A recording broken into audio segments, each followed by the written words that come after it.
Hello, সবাই কেমন আছো? আজকে চলে এসেছি আরেকটি নতুন ভিডিও নিয়ে। তো আজকের ভিডিওর বিষয়টা হলো আমরা যে বাগান বিলাসের যে গুটি কলম যে চারা তৈরি করি, সেই চারা তৈরি করার পরে সেটা যখন আমরা ফার্স্ট পটিং করি, ফার্স্ট পটিং করার পরে দেখা যায় যে কিছু গাছ মারা যায়। ঠিক আছে, তো এই নিয়ে আমার কাছে অনেক রিকোয়েস্ট এসেছিলো যে গুটি কলম চারা তৈরি করার পরে কিভাবে আমরা পটিং করব, পটিং করার পরে যাতে গাছগুলো চারাগুলো যাতে নষ্ট না হয়ে যায়, তাই নিয়েই আজকের ভিডিওটা করছি। তো সবার প্রথমে দেখাই চলো। এই যে এটা হলো একটা বাগান বিলাসের আইডি গোল্ডেন সানশাইন। এটা আমি মোটামুটি মাসখানেক হয়ে গেল, প্রায় 40 দিনের কাছাকাছি হয়ে গেল গুটি কলম বেঁধেছিলাম। সাকসেসফুলি হয়েছে, খুব হেলদি। আমি স্টেপ বাই স্টেপে দেখাবো। তো এই যে একটা চারা নিয়েছি, আর পটিং করার জন্য আমাদের কি কি লাগছে সেগুলো দেখিয়ে নিই, তারপরে আমি আসল জায়গায় আসছি। এই যে এখানে দেখতে পাচ্ছ একটা প্লাস্টিকের আমি 4 ইঞ্চির একটা টব নিয়েছি। এখানে মিডিয়া নিয়েছি, এখানে কি বালি, গার্ডেন সয়েল আর লাল বালি রয়েছে এখানটাতে। যেহেতু বালি মেশানো রয়েছে মাটির মধ্যে, আমি আলাদা করে তার জন্য বালি নিইনি। ভার্মি নিয়েছি, এসএসপি নিয়েছি, ফাঙ্গিসাইড নিয়েছি। গার্ডেন সয়েল, বালি আর ভার্মি এটা কিন্তু 1:1:1 রেশিওতে নেওয়া আছে। তার সাথে নিয়েছি কি বালি চালা পাথর নিয়েছি, সুন্দরভাবে পরিষ্কার করা চালা পাথর। এখানে লাল বালি নিয়েছি, আর এখানে একটা কেচি নিয়েছি। এটা কেন লাগছে তোমরা এখনই দেখতে পারবে। তো চলো স্টেপ বাই স্টেপ দেখা যাক কি করছি আমি। এই যে বাগান বিলাসের চারাটা দেখতে পাচ্ছ এখন, এটা আমি গুটি কলম করে তৈরি করেছি, প্রায় 40 দিন হলো। ঠিক আছে, তোমরা যারা নতুন, যারা বাগান বিলাসের এরকম গুটি কলম করে চারা তৈরি করছো, তোমরা এক্সাইটমেন্টে কিন্তু একটা ভুল করে ফেলো। এই প্রথম যে ভুলটা করে ফেলো, সেই ভুলের জন্যই কিন্তু যখন তোমরা সেই চারাটিকে যখন তোমরা ফার্স্ট পটিং করছো 4 ইঞ্চি বা 5 ইঞ্চি টবে, তারপরে কিন্তু গাছটা সারভাইভ করছে না। তো প্রথম ভুলটা কি করছো সেটা আমি দেখাচ্ছি। সবার প্রথমে চলো দেখে নিই। এই যে গুটি কলমটা বাঁধা রয়েছে, এটাকে খুলে নেব। ঠিক আছে, এর জন্য একটা ধারালো এমন একটা ছুরি নিয়ে নিয়েছি।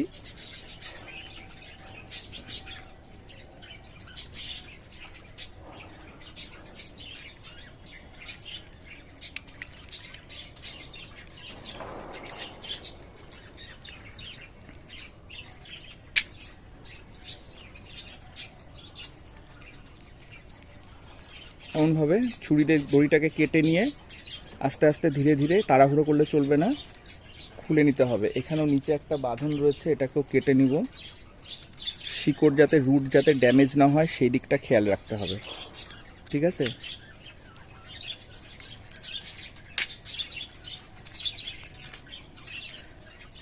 এই ওই প্লাস্টিকটাতে কভার রয়েছে, তোমরা দেখতে পাচ্ছ এখানে রুট বোঝা যাচ্ছে।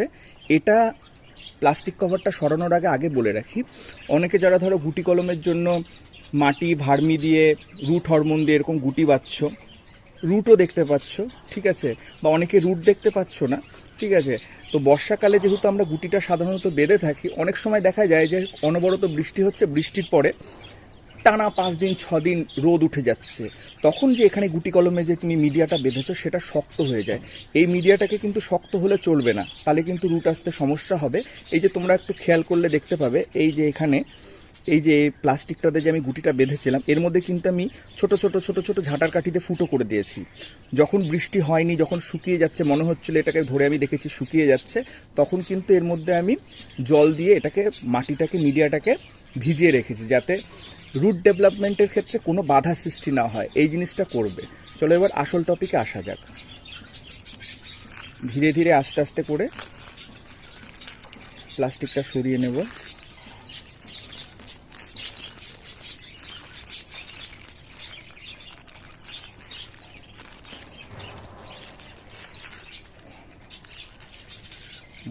সুন্দরভাবে সরিয়ে নিলাম। এবার যেটা দেখার বিষয় হলো, তোমরা গুটি কলম বাঁধছো গাছে, ভালো কথা। বাঁধার পরে দেখা যাচ্ছে রুটস চলে আসছে। রুটস চলে আসার পরে তোমরা কি করছো, যখন রুটসটা আসছে সেটা সাদা নতুন শেকড় আসছে। সেই নতুন সাদা শেকড় দেখে তোমরা এক্সাইটমেন্টে অনেকে কি করছো, তাড়াহুড়ো করে সেই গুটি কলমটাকে, যে মাদার প্ল্যান্ট আছে, মাদার প্ল্যান্ট থেকে তোমরা আলাদা করে নিচ্ছ। সেটা করলে কিন্তু হবে না। এই যে এখানে রুটসগুলো তোমরা দেখতে পাচ্ছ একদম ব্রাউন কালার হয়ে গেছে, এই ব্রাউন কালার হওয়া পর্যন্ত কিন্তু আমরা গাছে কিন্তু এটাকে রেখে দেব, তার আগে কিন্তু কাটা চলবে না।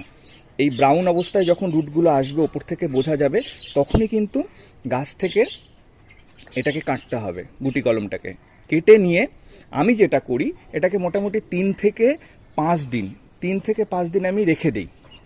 তার মাঝে আমি একদিন করেছি, মগের মধ্যে জল নিয়েছি, জল নিয়ে যেহেতু প্লাস্টিকের মধ্যে ফুটো করা ছিল, জলের মধ্যেই 5 মিনিটের মতন চুবিয়ে রেখেছিলাম। তারপরে জলটা সোপ করে নিয়েছে, তারপরে তুলে রেখেছি। আজকে 6 দিন, ঠিক আছে, 6 দিনের দিন আজকে আমি এটাকে ফাস্ট পটিং করব, তার জন্য ভিডিও শ্যুট করছি। তো তোমরা দেখে নিলে, এই যে দেখো কি সুন্দর রুটস হয়েছে চারপাশে, দারুণ রুটস হয়েছে। তো এবার চলো দেখে নিই কীভাবে ফাস্ট পটিং করবো। তার জন্য মিডিয়াটাকে মিশিয়ে রেডি করে নিচ্ছি। এখানে যে মিডিয়াটা নিয়েছিলাম, মিডিয়াটা এবার কী করবো, হাত দিয়ে ভালো করে সুন্দর করে মিশিয়ে নেব।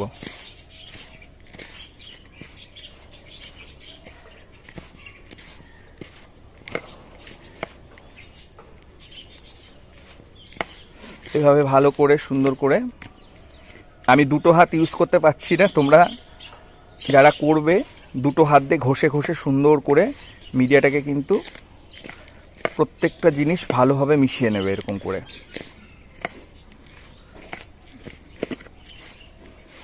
এই দেখো মিডিয়াটা টেক্সচার দেখো, তোমরা দেখতে পাচ্ছ কেমন হয়েছে মিডিয়াটা। আমি আমার বাগান বিলাসের ক্ষেত্রে ঠিক এরকম মিডিয়া ইউজ করি। এই মিডিয়াটাতে ইউজ করলে আমি দেখেছি যে এত আমাদের এখানে উত্তরবঙ্গে টানা বৃষ্টি হলো, টানা বৃষ্টিতে কিন্তু আমার টবে কিন্তু 1 ফোঁটাও জল জমেনি, গাছেরও কোনো ক্ষতি হয়নি।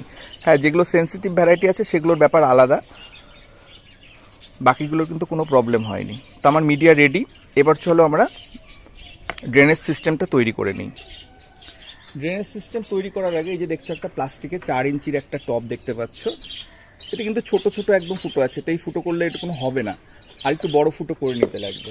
আমি কি করবো, এই যে কেচিটা নিয়েছিলাম, কেচি দিয়ে এরকম করে ভালো করে ঢুকিয়ে গোল করে ঘোরাবো। গোল করে ঘুরিয়ে ঘুরিয়ে 4টে 5টা এবং 6টা ফুটো করে নিলাম, দেখতে পাচ্ছ। আর যারা মাটির টবে করবে, 4 ইঞ্চি বা 5 ইঞ্চির টবে করবে, ওই মাটির টবের নিচে যে ফুটোটা থাকে সেই ফুটোটাকে একটুখানি ভালো করে একটু বড় করে নেবে, তারপরে করবে। আর প্লাস্টিকের টবে যারা করবে তারা এরকম ধারালো কোনো কিছু দিয়ে, স্ক্রুড্রাইভার বা কেচি দিয়ে এরকম করে ভালো করে বড় করে ফুটো করে নেবে। এবার চলো ফার্স্ট ড্রেনেজ সিস্টেমের ফার্স্ট লেয়ারিং। এটা যেহেতু প্লাস্টিকের টবে করছি, ফুটোগুলো যেহেতু খুব একটা বড় নয়, ছোট ছোট, আমি আবার প্রথমে করব কি, ফুটোর উপরে এই যে এরকম টাইপের বড় সাইজের যে পাথর আছে এগুলো একটু দিয়ে দেব।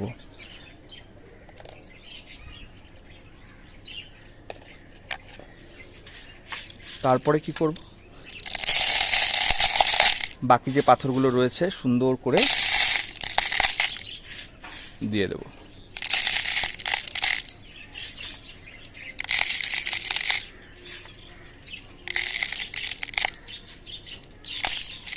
তাহলে ড্রেনেজ সিস্টেমের ক্ষেত্রে ফার্স্ট যে লেয়ারটা সেটা হয়ে গেল। এবার কি করব, নদীর যে বালি আছে, মোটা বালি, লাল বালি হোক, যারা উত্তরবঙ্গে থাকে তারা সাদা বালি ইউজ করবে, ঠিক আছে, মোটা দানা যে বালিটা সেই দানাটা ইউজ করবে কিন্তু তোমরা।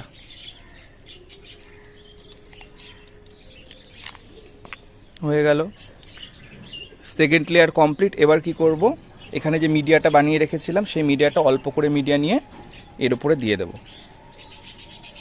অল্প করে, খুব বেশি দেবে না, যেহেতু পট ছোট। গাছের যে গুটিটা আছে সেই গুটিটাকেও কিন্তু এর মধ্যে মিডিয়া দিয়ে কভার করতে হবে, সেই হিসাব করে করবে।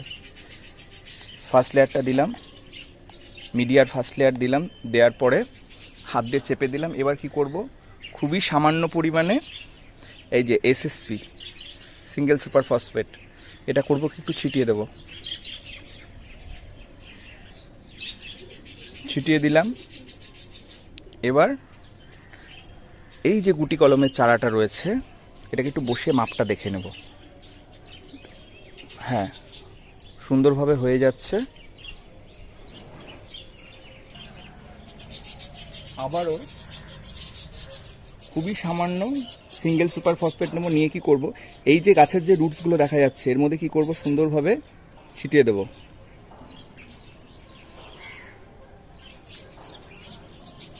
সুন্দরভাবে ছিটিয়ে দেবো। এতে করে কি হবে, রুট ডেভেলপমেন্টটা খুব ভালো হবে।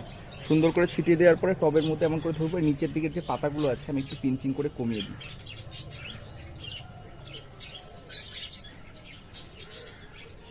তাহলে আমার পটিং করতে সুবিধা হবে।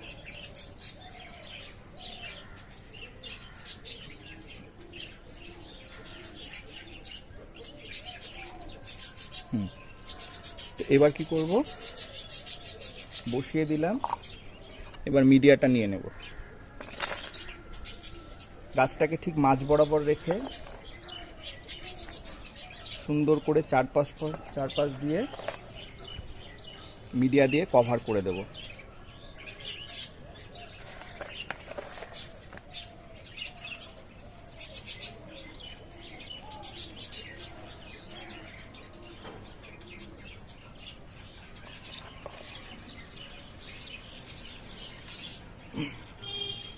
এই যে চেপে চেপে মিডিয়াটা দেওয়ার পরে কিন্তু হাত দিয়ে, দু হাতের দুটো আঙ্গুল দিয়ে চারপাশে খুব সুন্দর করে চেপে চেপে চেপে চেপে মিডিয়াটাকে ভরাট করতে হবে।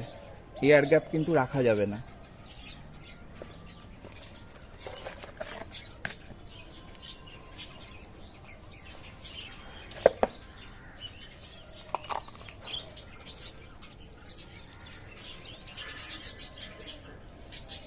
একদম দেখো মিডিয়াটা যা নিয়েছিলাম একদম মাপে মাপে করতে করতে হয়ে গেছে, হাতের মাপ হয়ে গেছে আর কি।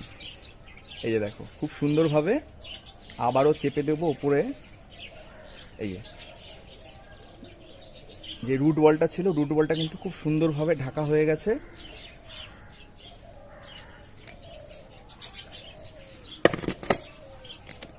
এবার কি করব, একটুখানি ঝাঁকিয়ে নেব।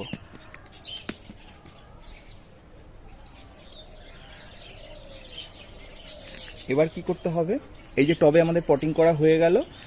এবার প্রথম যে জলটা দেব সেটা হিউমিক অ্যাসিড মেশানো জল দেব। তো হিউমিক অ্যাসিড মেশানো জল আমি রেডি করে রেখেছি।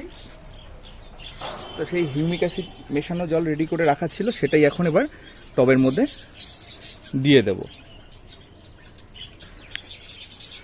একবারে দিয়ে কিন্তু তোমরা কেউ ছাড়বে না, এই জলটা দেবে। জলটা কি করবে, মাটি অ্যাবজর্ব পুরো করে নেবে। ঠিক আছে, করে নেওয়ার পরে আবারও দেবে। যতক্ষণ না পর্যন্ত নিচের থেকে জল আসছে, জল বেরিয়ে আসছে, ততক্ষণ কিন্তু জল দিতে হতে পারে। সেটা তুমি দুবারও লাগতে পারে, তিনবারও তোমাকে দিতে হতে পারে। তোমাকে একটু অপেক্ষা করতে হবে, এত তাড়াহুড়ো করে চলবে না। আর রায়গঞ্জ থেকে যারা ভিডিওটা দেখছো, তোমরা যারা আমাকে বলেছিলে এই ছোট প্লাস্টিকের টবগুলো, আমি এটা ইউজ করছি, অনেক দিন থেকে ইউজ করছি, খুব ভালো। চট করে রোদে বৃষ্টির জলে নষ্ট হয় না। তো যারা জানতে চাইছিল এটা কোথায় পাওয়া যাচ্ছে, তারা আমাকে ইনবক্স করবে। আমি যেখান থেকে নিয়েছি তার অ্যাড্রেস আমি তোমাদের দিয়ে দেবো। তো এই যে দেখো কতটা জল টেনে নিয়েছে, আবার আর একটু জল দিয়ে দেবো। এবার কি করব,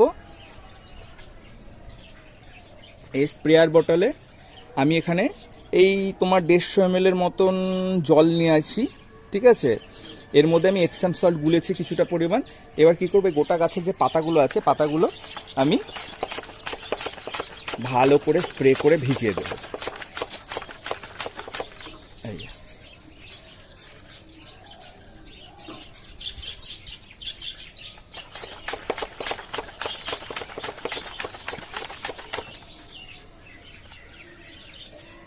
খুব সুন্দর করে ভিজিয়ে দেবে।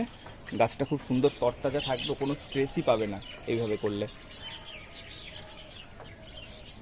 এসএম সল্টে এরকম করে ভেজানো হয়ে গেল। ভেজানোর পরে গাছটাকে কি করতে হবে, মিনিমাম 5 দিন ছায়াযুক্ত, যেখানে রোদ পড়ে না কিন্তু হাওয়া চলাচল করে, এমন জায়গায় গাছটাকে 5 দিন রেখে দিতে লাগবে মিনিমাম। তুমি যদি 8 থেকে 10 দিন রাখতে পারো খুব ভালো হয়। তারপরে অল্প অল্প করে সবার প্রথমে তোমাকে সকালের রোদে আনতে হবে, সকালের রোদে অ্যাডজাস্ট করাতে লাগবে। তারপরে ধীরে ধীরে তোমাকে রোদে থাকা ডিউরেশনটা বাড়াতে হবে। 1 ঘন্টা 2 ঘন্টা 3 ঘন্টা এরকম করে করে ডিউরেশনটা বাড়াতে লাগবে। ঠিক আছে, তা আশা করি আজকের ভিডিওটা তোমাদের অনেক কাজে লাগবে। যারা যারা গুটি কলম গাছ প্রতিস্থাপন করতে পারছিলে না, বা করার পরেও গাছ সাকসেসফুলি হচ্ছিল না, মারা যাচ্ছিল, আমার ওই ভিডিওটা তোমাদের কাজে লাগবে। তো আমার ভিডিওগুলো কেমন লাগছে তোমরা কমেন্ট করে জানিও।